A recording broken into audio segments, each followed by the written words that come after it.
Here's Elaine. She's a normal person. Elaine's dating Joe. Joe's a badass FBI agent, and they're in love. The guy is going hot-cold on her, so he's in love with her and plans a big trip to come see her, and then when he does, he gets cold feet. So when they're alone and intimate, it's uncomfortable. But when they're out and about having adventures, he feels in control again. The relationship is great. And that's called hot-cold. When they're hot for you, then they become a cold fish. Then they go hot again, and then cold again, and then they alternate. So it's this guy's job to hunt down the vulnerabilities of his enemies and then kill them. So it's also this guy's job to sniff out the vulnerabilities of the nation, a company, a dignitary that he's protecting, and eliminate those vulnerabilities. So the guy is anti-vulnerability. Now I had another client who was dating a firefighter, and she was this, raging Latina. So every time she put up on sexy clothes and makeup and she started to smolder, he would put her fire out. Because he was a firefighter. He didn't like fires. He likes nice, calm things that are safe and fireproof. The last thing he wants to do is make heat and smolder. So I told her why don't you take down the levels of intimacy? And when I say take down the levels of intimacy, I mean like put things in between you and him. Like put stuff in between the two of you. And relate to that thing that's in between the two of you instead of directly to each other. That's very confrontational. And so there's a few things you can put in between the two of you. One is space. So if you stay in a hotel room, that's a really small space. It's a small space, the bathroom's right next to the bed. You both share a closet. He doesn't have his own man space. He can't air out his balls in patio.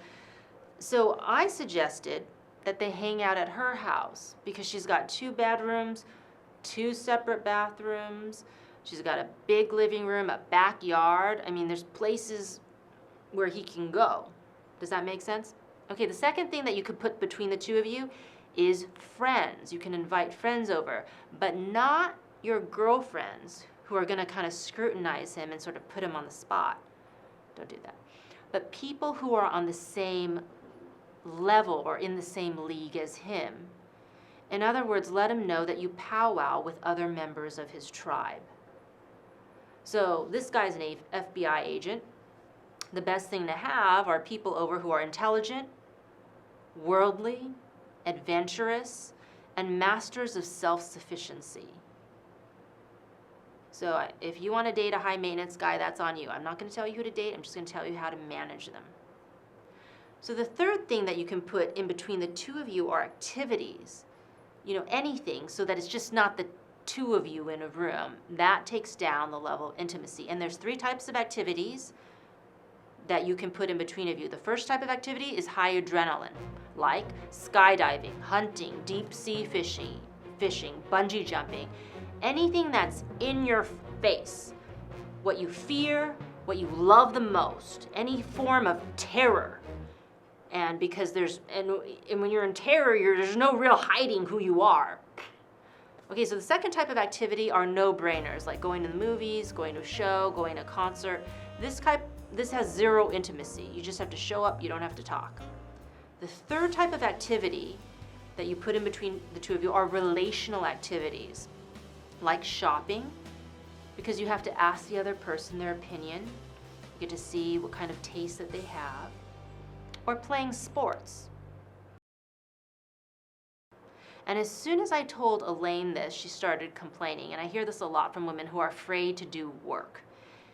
It takes a lot of work to build an authentic relationship.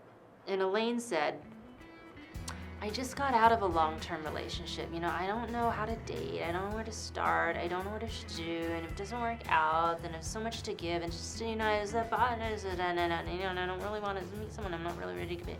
So I said, stop it. Listen to yourself. This is your fear talking. And your fear always sounds like this. What about me? Me, me, me, me, because you're protecting yourself. So you're focusing on what you are protecting, which is you. And so you're always just looking at yourself. A relationship needs a container. So here's you and all your feelings, and here's him and all his feelings. And you give the relationship a container. So what I suggested is that container is the thing that's in between you and him. I suggest that container be either a space, a community, or activities. And then you pour all your feelings into this container, and it takes out everything that makes you nervous, fearful, worrisome, all those energies. So in a nutshell, this is what I suggest, that the more high profile, high stakes the person you're dating is, like an FBI agent, a CIA agent, a double agent assassin, rock stars, dictators, the lower your level of intimacy should be in order to make that person feel safe. So you want to lower the level of intimacy. Things that lower levels of intimacy are big houses, lots of expensive toys, money, activities, people, partying, adventures. Now, the lower profile, the lower stakes the person that you're dating is, like if you want to date a plumber, electrician, a UPS driver, a grocery checker, a school teacher, then the higher your level of intimacy should be in order to make that person feel passionate. So higher level of intimacy for that lower stakes, lower profile person is like a hotel room, lingerie, privacy, candlelight, stuff like that. Does that make sense? Okay, so if you have any questions or you just want to insult me, go ahead, leave a comment, and when I'm not busy, I'll respond to you. Thank you.